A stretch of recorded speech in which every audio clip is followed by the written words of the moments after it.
ડાંગ જિલ્લામાંથી ડાંગના મુખ્ય મથક આહવાની સબજેલમાંથી બે પાકા ગળાયેલા કેદીઓ ફિલ્મી ઢબે ફરાર થઈ ગયા છે. હા, જેલની લોખંડી સુરક્ષાના ધજાગરા ઉડાવતી આ ઘટનાથી સમગ્ર પોલીસ બેડામાં ભારે દોડધામ મચી ગઈ છે. આહવા સબજેલમાંથી બે કેદી ફરાર, પોલીસ કર્મીઓ સામે પણ ગુનો નોંધાયો. ડાંગ જિલ્લાના આહવા ખાતે આવેલા સબજેલમાંથી બે કેદીઓ ફરાર થઈ જવાના ગંભીર બનાવને પગલે આહવા પોલીસ સ્ટેશનમાં ગુનો નોંધવામાં આવ્યો છે. આ ઘટનામાં ફરાર થયેલા બંને કેદીઓ ઉપરાંત ફરજમાં બેદરકાર દાખવનાર 4 પોલીસ કર્મચારીઓ સામે પણ કાયદેસરની કાર્યવાહી હાથ ધરવામાં આવી છે.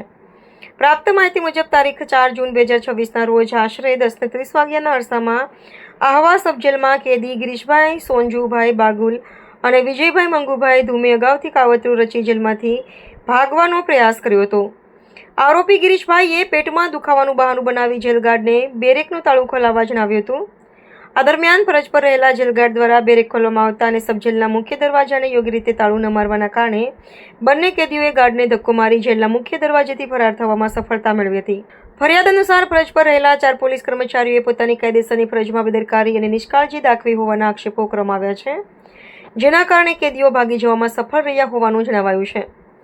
આ મામલે આહવા સબજેલના હવાલદાર ઇન્ચાર્જ જેલર એકનાથભાઈ જાનુભાઈ બાગુલની ફરિયાદના આધારે આહવા પોલીસ સ્ટેશનમાં ભારતીય ન્યાય સંહિતા BNSની 2023ની કલમ 61(2), 262, 157, 264 અને 132 હેઠળ ગુનો નોંધવામાં આવ્યો છે.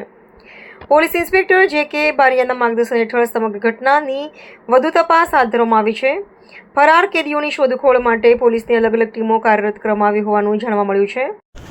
4 જૂનની મોડી રાત્રે આપના આવા સબજેલથી 2 આરોપીઓ ફરાર થઈ ગયા, જેમાં એક આરોપી ગિરીશભાઈ બાગુલ પોક્સોનો આરોપી છે અને બીજા આરોપી વિજય ધૂમ આ મર્ડરનો આરોપી છે.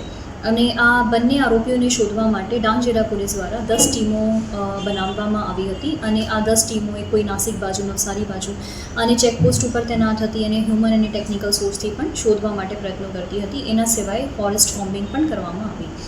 અને આ બંને આરોપીઓમાંથી એક આરોપી ગિરીશભાઈ બાગુલને કાલ સાંજે પકડવામાં આવ્યો છે અને એક આરોપી જો વિજય ધૂમ છે હજી ફરાર છે અને એમને શોધવા માટે પ્રયત્નો ચાલુ છે.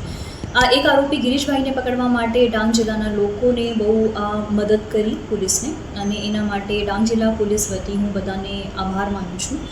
અને બીજા માટે પણ કોઈને માહિતી મળે તો 112 ઉપર તમે માહિતી આપી શકો અથવા તો તમે મને મારા નંબર ઉપર પણ ફોન કરી શકો. મારા નંબર છે 99 784 050 21. અને આ જે 4 જેલ ગાર્ડ્સ છે જેના બેદરકારીના લીધે આ બનાવ બની ગયો, એના વિરુદ્ધમાં આવા પોલીસ સ્ટેશનમાં એક FIR પણ કરવામાં આવી છે અને આ 4 કર્મચારીને અરેસ્ટ પણ કરવામાં આવ્યું છે. અને ફરીથી હું બધાને આમ એક આશ્વાસન આપું છું કે જેમ એક આરોપીને અરેસ્ટ કરવામાં આવ્યું છે, બીજાને પણ તરત જ કરવામાં આવશે અને આપની પોલીસ જો છે આનો પ્રયત્ન કરે છે.